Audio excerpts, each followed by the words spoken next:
Hey guys, so I'm doing a special video today. We had someone in the comments that was confused between the false Messiah and the Antichrist, and they thought that was the same person. They hadn't heard of the false Messiah. So I was convicted to do a video today on all the different characters in the end times, just so that it's super clear. And let's get to it. Because there's a little confusion, I feel like I need to just connect those dots. And there's deeper things coming. So if you don't know the differences between the false Messiah, the false prophet, the Antichrist, Christ, that kind of stuff, you're going to have maybe trouble understanding what it is I'm saying. So I just want to make sure everyone's on the same page. Okay. So I'm just going to take the most simple slice of the pie to explain it. So I'm going to look at Matthew, Mark, Luke, and just show how in those texts it totally is clear. Now, I'm going to add a few, like, Thessalonians or whatever, but I'm just telling you where we're going with this so that, if this isn't your deal, you can tune out or whatever. So I'm just going to start with the very basics. So Christ. It may be new information that the very name Jesus Christ defines him as the Messiah. The Son of God, the salvation that was promised in the entire Old Testament. So I'm going to show you that. Matthew 1:1, the book of the generation of Jesus Christ, and it's going to go on and talk about the genealogy behind Jesus. But we're going to take down his name and take it into the Greek and see what it says. So Jesus, Greek, Jesus. It means Jehovah is salvation, Jesus, the Son of God, God incarnate, the Savior of mankind. It is of Hebrew origin from Yehoshua, which means Joshua, which means Jehovah is salvation. And then Christ is how we say it. The Greeks say Christos. That means anointed or the Messiah or the Son of God. Okay, so his name wraps up salvation. Daniel 9:25 talks about the Messiah coming. So it says until Messiah the Prince, okay? Messiah in the Hebrew is Mashiach, and it means anointed, the Messianic Prince, and the Messiah. So the Old Testament Messiah and the New Testament Messiah are the same exact person. Now, to connect those dots in the Bible, because who cares what my opinion is? Let's talk about what the Bible says. John 4:25-6 connects the dots. The woman said to him, I know that Messiah is coming, who is called Christ. When he comes, he will tell us all things. Jesus said to her, I who speak to you am he. And then Acts 17:3 says, explaining and demonstrating that the Christ had suffered and risen again from the dead, saying, this is Jesus, whom I preach to you is the Christ. So in that, you notice that every time it was Christ, one of Christ's names or the Messiah name, I put like a lavender kind of purpley color, okay? You're going to notice that with each character that comes in that I study with you, I'm going to have different colors, because later when we go to some scripture, it's all going to be color-coded, okay? And you can print this out later. If you go to the link in the underneath this video, you can print it out and get it off the website if you want a copy of it. Okay, so the Antichrist. In the most simple terms, there is a difference between an Antichrist and the Antichrist. Okay, so 1 John 2:18, dear children, this last hour, as you have heard that the Antichrist is coming, even now many Antichrists have come. This is how we know it is the last hour. So the Antichrist in Greek is Antichristos, the adversary of the Messiah, okay? Many Antichrist is Paulus Antichristos, okay? So that is basically a great number of adversaries of the Messiah. That's lots of different ones. But there's one that is much more adversarial, and he comes at the very end of time before Jesus takes his 1,000-year reign. Okay, so 1 John 2:22 and 23, who is the liar? It is whoever denies that Jesus is the Christ. Such a person is the Antichrist, denying the Father and the Son. 1 John 4:3, but every spirit that does not acknowledge Jesus is not from God. This is the spirit of the Antichrist, which you have heard is coming, and even now is already in the world. Daniel 9:27, then he shall confirm a covenant with many for 1 week. But in the middle of the week he shall bring an end to sacrifice and offering. And on the wing of abominations shall be one who makes desolate, even until the consummation which is determined, it is poured out on the desolate. So what is abominations? Abominations in the Hebrew is shikutz, which is a detestable idol or thing, an abomination to the Lord, an idol of a false god used by pagans, Babylonians, etc., often relating to the highest pagan god Baal, which is also called Zeus, Lord of Heaven, Marduk, Jupiter, Sagittarius, the archer, and in Revelation, that's also the beast, the Antichrist. And then to make desolate, what does this mean? In Hebrew, it is shamem, which is to astound, to ravage in horror and appalling nature, to lay desolate, barren, to depopulate, to be miserable, to devastate, to cause, to ruin, to destroy masterfully, so that everything is silent and quiet, because it is a wasteland. Then Daniel 11:31 says, and forces shall be mustered by him, and they shall defile the sanctuary fortress. Then they shall take away the daily sacrifices and place them there, the abomination of desolation. Then Matthew refers to this. Jesus himself is talking, okay? Therefore, when you see the abomination of desolation spoken of by Daniel the prophet standing in the holy place, there's information there, right? Well, that abomination of desolation is going to be an idol that worships the beast. The beast is the Antichrist.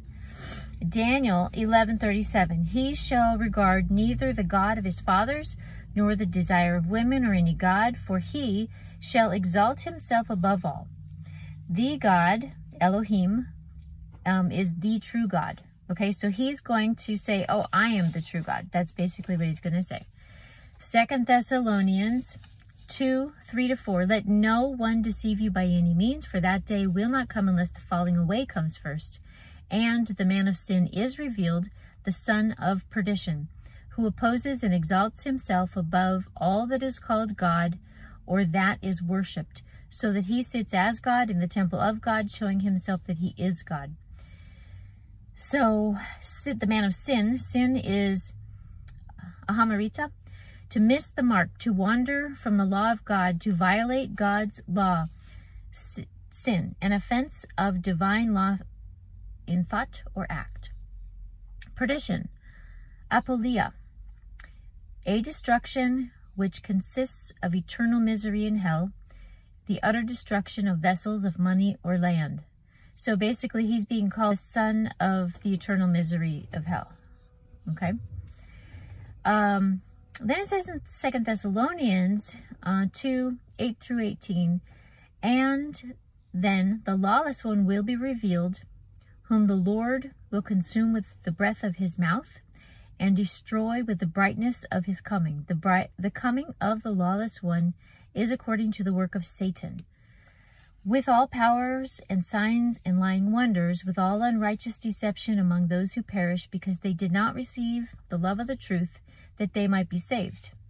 So in the Greek, the lawless one is onomos, which means destitute of the law of Moses. It also means a wicked person who violates God's law.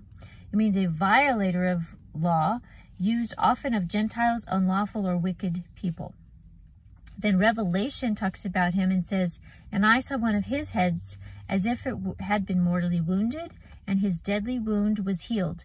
And all the world marveled and followed the beast.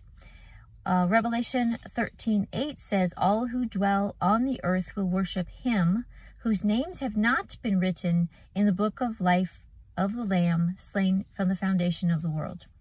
So anyone who is not saved is going to worship him. Okay, now we're going to talk about the false Messiah. And of course, anyone who calls himself Christ or a Messiah, Christ means Messiah, which we already learned. So there's a difference between a false Messiah and the false Messiah, which all these recent videos that I have gotten, that the Lord has given me certain things to know, those have been about the false Messiah. And I have to say, I've not really seen prior to that there was like this big push about the false Messiah, but it doesn't take a big logical jump to go if there's lots of false prophets and there's the false prophet, and there's lots of Antichrist and there's the Antichrist, to also have that same logic and say, well, there's lots of false messiahs or false Christs, so therefore there's got to be at least the Messiah or the Christ, right? It just makes sense. But here's what I found in here, and you'll see that everyone is looking for the Christ, the Messiah. And so that is what you'll see reflected in the darker blue, and then the lighter blue, the bluey green is the lighter blue is the false Christs or false messiahs. And then if another one comes in, then their colors are too. So Matthew 24, 23, and 24. Then if anyone says to you, look, here is the Christ, or there, do not believe it. For false Christs and false prophets will rise and show great signs and wonders to deceive, if possible, even the elect. False Christs, in the Greek, is pseudo-Christos, which is a false Messiah, a false Christ, one who falsely lays claim to the name and office of Messiah. Mark 13, 21 to 22. Then if anyone says to you, look, here is the Christ, or look, he is there, do not believe it, for false Christs and false prophets will rise and show signs and wonders to deceive, if possible, even the elect. Almost identical words, but not quite. Luke 21:8 says, and he said, who's he? Christ. And he said, take heed that you are not to be deceived, for many will come in my name, and saying, I am he, and the time has drawn near. Therefore, do not go after them. Matthew 24:5, for many will come in my name, saying, I am the Christ, and will deceive many. So my name in the Greek is mau anima, and my for my name means belonging to the person speaking, right? So that means the name they're talking about is Christ. But this is what's interesting about name in the Greek. The name used for everything which covers that name, all that is rounded up by the mind when there is a thought, a feeling, a sound, remembering, everything that is included, rank, authority, interest, deeds, everything that is related to that name is what is included when the word that is particularly used here for my name. False prophets. Obviously, there's false prophets and there's the false prophet, right? A false prophet is typically strongly associated with sorcery, but it applies to all who are not genuinely of God, that pretend to deliver God's message. Look at these to define between a false prophet and the false prophet, okay? So Matthew 7:15, beware of false prophets, which come to you in sheep's clothing, but inwardly they are ravenous wolves. 1 John 4:1, dear friends, do not believe every spirit, but test the spirits to whether they are from God, because many false prophets have gone out into the world. So we're going to define in the Greek false prophets. Pseudo-pretes, one who is acting the part of a divinely inspired prophet of God, but utters falsehoods under the name of God.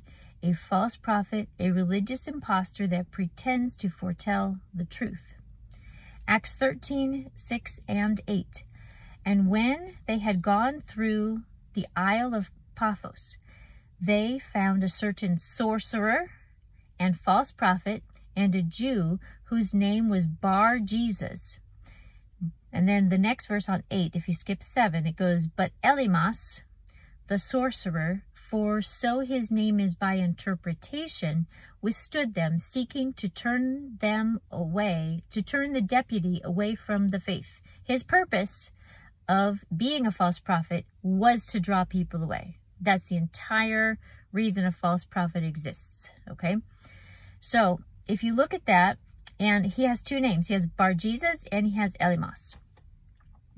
So if you want to know why he has both those names, just read the whole thing, but I'm just going to get into what they mean.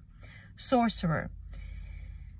We know he's a sorcerer. This is from magos, but it's actually pronounced magus, like maga. The name given by the Babylonians, Persians, pagans, etc. So anyone on Team Satan, they love this magician character in their world because this person gives them a lot of what they view as wisdom, okay? So to them, it's their wise man, their teacher, their preacher, their physician, their astrologer, their seer, their soothsayer, sorcerer, interpreter of dreams, and by association, it represents magicians, false prophets, sorcerers that have their power from the evil one who rule all the false worship systems just like are used from the times of the Babylonians and before, okay? So Bar Jesus, what does this mean? Baresu is how it's said in the Greek, and it's son of Jesus. So he's walking around telling everyone he's the son of Jesus, okay? And he was a certain Israelite, and he was a false prophet. Now, Elimas was his born name. So in the Greek, that's pronounced Elumas, and that's an Arabic name for a Jewish magician or sorcerer, and it means wise man. And remember, their definition of wise man is basically a witch. Think of it that way, okay? So Matthew 24:23 and 24 says, "Then if anyone says to you, 'Look, here is the Christ,' there do not believe it, for false Christs and false prophets will rise and show great signs and wonders to deceive, if possible, even the elect." 2 Thessalonians 2:9 through 10. "The coming of the lawless one is according to the working of Satan, with all powers, signs, and lying wonders, and with all unrighteous deception, among those who perish, because they did not receive the love of the truth, that they might be saved." Then Revelation 13:11 through 17. Now those are underlined, by the way, the all power. Those are underlined because the false prophet is the one who does all the powers and signs, if you read in a different verse. Revelation 13:11 through 17. "Then I saw another beast coming up out of the earth, and he had 2 horns like a lamb, and he spoke like a dragon. And he exercised all the authority of the first beast in his presence, and he caused all the earth and those who dwell in it to worship the first beast, whose deadly wound was healed. He performs great signs, so that he even makes fire come down from heaven on earth in the sight of men. And he deceives those who dwell on the earth by those signs which he was granted to do in the sight of the beast, telling those who dwell on the earth to make an image to the beast who was wounded by the sword and lived. He was granted power to give breath to the image of the beast, so that he should both speak and cause as many who would not worship the image of the beast to be killed. He causes all, both great and small, rich and poor, free and slave, to receive a mark on their right hand or their forehead, and that no one may buy or sell, except the one who has the mark of the name of the beast or the number of his name." So the beast, this is defined this way: a wild venomous beast, which metaphorically is a wild, brute, savage, or ferocious man. Incidentally, this exact word is used about the Cretans in Titus 1:12, and there they were called it was a derogatory thing to call a man a Cretan, okay? Because the Cretans had such a bad reputation. They were pagan, they worshipped the bull or the beast, and they were very violent, rough people who made human sacrifices to Baal. Now, the reason I put that in there is because this is going to repeat. The final Antichrist, is going have the same cretinous situation where he's having not animal sacrifice, but human sacrifice to him. Okay, then the signs, he's doing, then the dragon, Dracon, a dragon, a great serpent. It's a name for Satan and the devil. And then signs, which is Semyon, a remarkable event, a wonder, a miracle, usually used or especially ceremonially or supernaturally used to authenticate to men that a person is sent by God. Now, of course, this is the false prophet, so his authentication is going to be completely from Satan's power. Okay. Revelation 19:20. The beast was captured, and with him the false prophet who worked the signs in his presence, by which he deceived those who received the mark of the beast and those who worshipped in his image. These two were cast alive into the lake of fire, burning with brimstone. Okay, so that's pretty clear, right? Now, if you want to stick around a second, I'm going to give you a freebie lesson about where each of those characters come in, and they're shown in Matthew, Mark, Luke, and John, okay? So I'm going to look down this Matthew 24, 3 through 31. And in each of their colors, and off to the right, you'll see that there's going to be the name, if they're false messiahs, if they're Jesus Christ, if they're false messiah, if they're false prophets, if they're the false prophet, if it's the Antichrist. They're going to have different colors, okay? And I just think it's super interesting that it's pretty easy to see where they sit in these situations, and they're all kind of in there. So as Jesus was sitting on the Mount of Olives, the disciples came to him privately. "Tell us," they said, "when will this happen, and what will be the sign of your coming, and when will be the end of the age?" And Jesus answered, "Watch out that no one deceive you, for many will come in my name. You'll hear of wars and rumors of wars. But see to it that you are not alarmed. Such things must happen, but the end is still to come. Nation will rise up against nation, kingdom against kingdom, and there will be famines and earthquakes in various places. All these are the beginning of the birth pains. Then you will be handed over to be persecuted and put to death, and you will be hated by all nations because of me. And at that time, many will turn away from the faith, and they will betray and hate each other. And many false prophets will appear and deceive many people. Because of the increase in wickedness, the love of most will grow cold. But the one who stands firm to the end will be saved. And this gospel of the kingdom will be preached in the whole world as a testimony to all nations, and then the end will come. So when you see standing in the holy place the abomination that causes desolation, spoken of through the prophet Daniel, let the reader understand.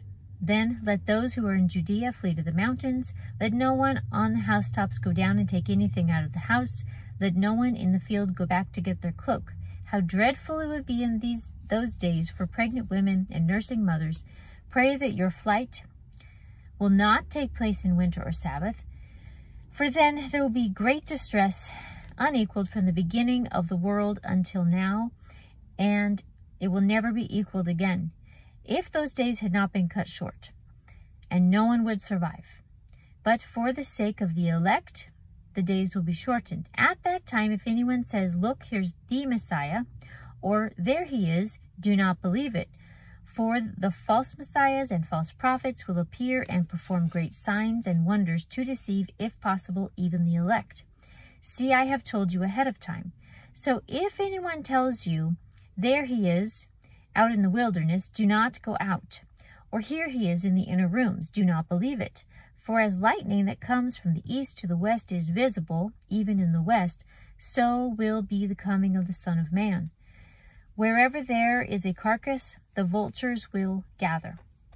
Immediately after the distress of those days, the sun will be darkened, and the moon will not give its light, and the stars will fall from the skies, and the heavenly bodies will be shaken. Then will appear the sign of the Son of Man in heaven, and then all the peoples of the earth will mourn when they see the Son of Man coming on the clouds of heaven with power and great glory.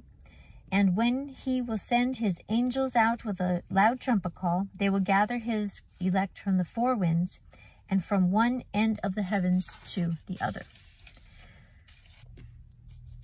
Mark 13, 4-31. Tell us, when will these things happen? And what will be the sign that they are about to be fulfilled? Jesus said to them, "Watch out that no one deceives you. Many will come in my name, claiming I am he, and will deceive many. But when you hear of wars and rumors of wars, do not be alarmed. Such things must happen, but the end is still not to come. Nation will rise against nation, and kingdom against kingdom. There will be earthquakes in various places and famines. These are the beginning of birth pains. You must be on your guard, and you will be handed over to the local councils and flogged in the synagogues on account of me, and you will stand before governors and kings as witnesses to them. And the gospel must first be preached to all nations.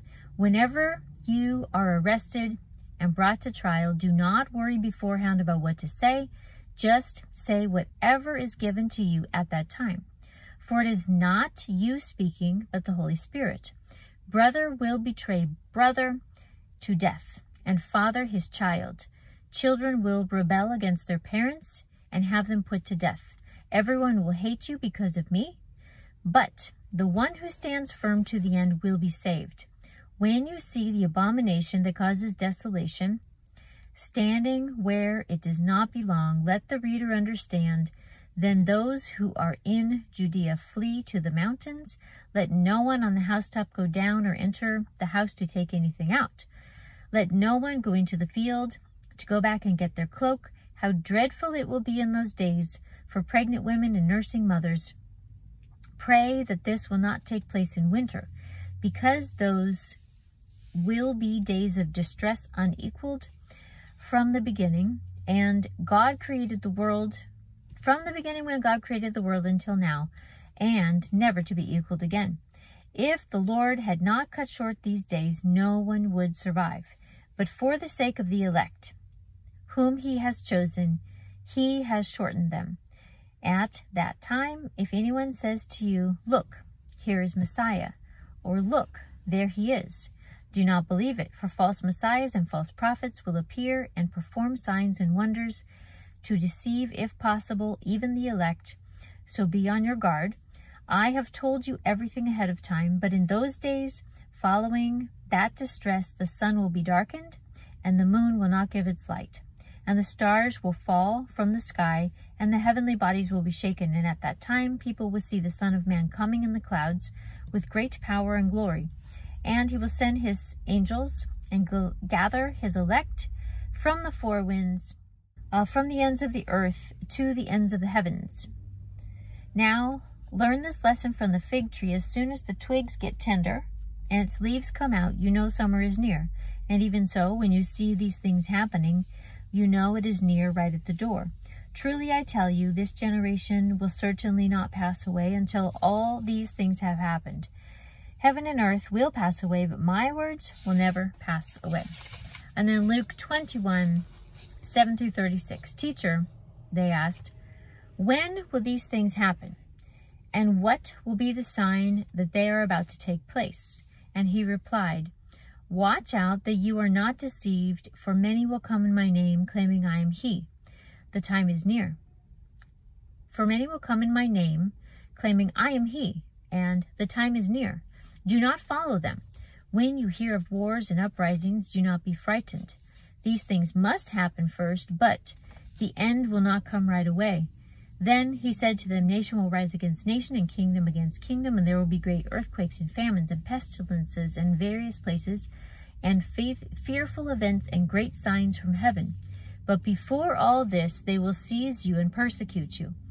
They will hand you over to the synagogues and put you in prison, and you will be brought before kings and governors, and all on the account of my name. And so you will bear the testimony of me. But make up your mind not to worry beforehand how you will defend yourselves. For I will give you words and wisdom that none of your adversaries will be able to resist or contradict.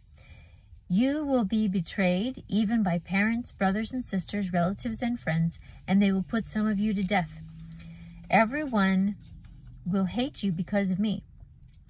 But not a hair of your head will perish. Stand firm, and you will win life. Everyone will hate you. No. When you see Jerusalem being surrounded by armies, you will know that its desolation is near. Then let those who are in Judea flee to the mountains, and let those in the city get out, and let those in the country not enter the city. For this is the time of punishment in the fulfillment of all that has been written. How dreadful it will be in those days for pregnant women and nursing mothers. There will be great distress in the land and wrath against his people. They will fall by the sword, and they will be taken prisoners to all the nations.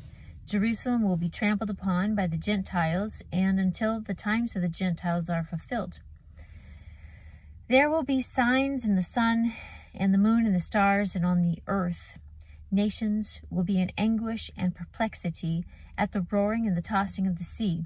People will faint from terror, apprehensive of what is coming on the world, for the heavenly bodies will be shaken. And at that time they will see the Son of Man coming in a cloud with power and with great glory. When these things begin to take place, stand up and lift your heads, because your redemption is drawing near. He told them this in the parable. Look at the fig tree and all the trees. When they sprout leaves, you can see for yourself, and know that summer is near. Even so, when you see these things happening, you know that the kingdom of God is near. Truly I tell you, this generation will certainly not pass away until all these things have happened. Heaven and earth will pass away, but my words will never pass away. Be careful, or your hearts will be weighed down with carousing, drunkenness, and the anxieties of life, and that day will close in on you suddenly like a trap. For it will come on all those who live on the face of the whole earth. Be always on watch, and pray that you may be able to escape all that is about to happen, and that you may be able to stand before the Son of Man. What I did is I took them all and I threw them onto a chart. I know. You knew that, right? So I've got this chart. It's the false Messiah, false prophet, Antichrist, Jesus Christ, and how we know who is who and where they pop up, okay? So if you take the verses, you read them in context, and at the end of like Matthew 32, it's like, when these things begin to happen, look up. What things begin to happen? When you say, okay, when these things start to happen, then you have to say, well, what's the beginning? Where's the start? Well, if you go back to the very beginning of all three of those selections, Matthew, Mark, and Luke, it says, when false messiahs or people come and they claim to be me, okay?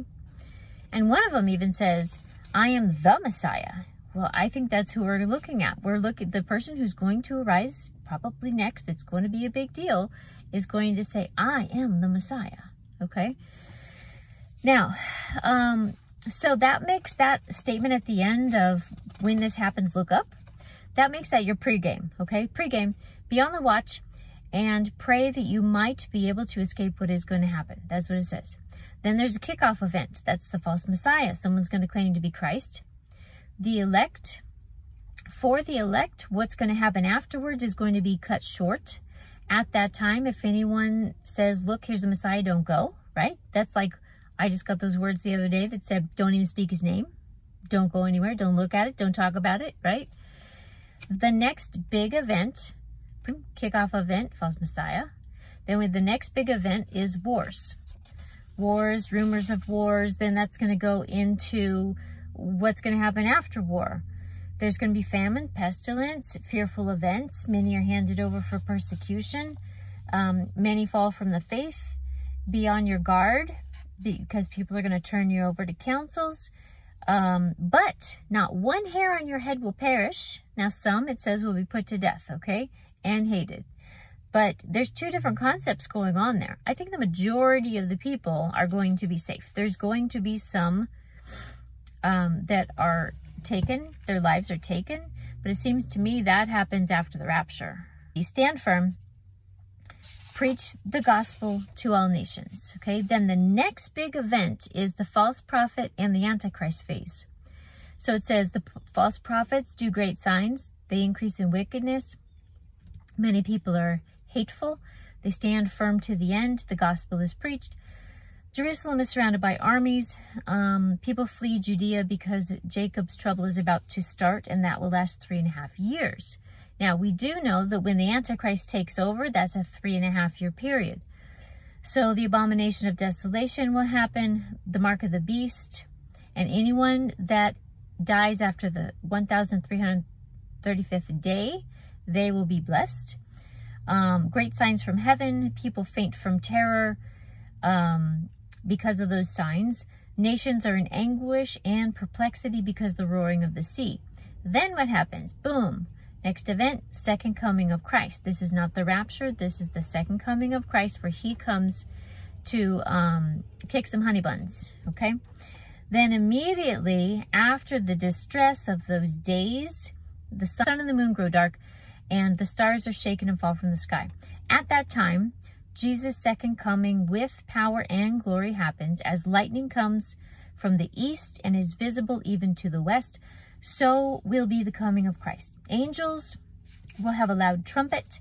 The angels will gather the elect from the four winds, from the ends of the earth, and from one end of heaven to the other.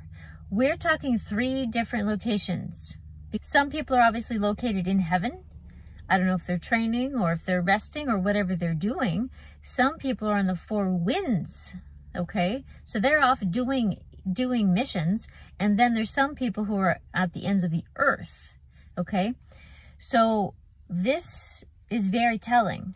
Then we've got the last event, which is the end, and these are all the things that happen before this generation. So the end can't happen until all of the things listed between the 3 chapters have occurred, right? Then at the end of that, then that's when the Armageddon happens, and then the 1,000-year reign. Okay, so I just thought this might be a little helpful to kind of clarify, because it's just a little bit foggy for some people. So I just want to make sure that everyone's on the same page. And I have 3 dreams coming out, which are about spiritual warfare. And then after that, I'm doing, if you remember the Messiah mashup that had a lot of little information, I have another one, and that's really about like what you should expect prior to bailing out of here, depending on which group you're in. Okay, so that's what's upcoming so far, and I'll see you soon.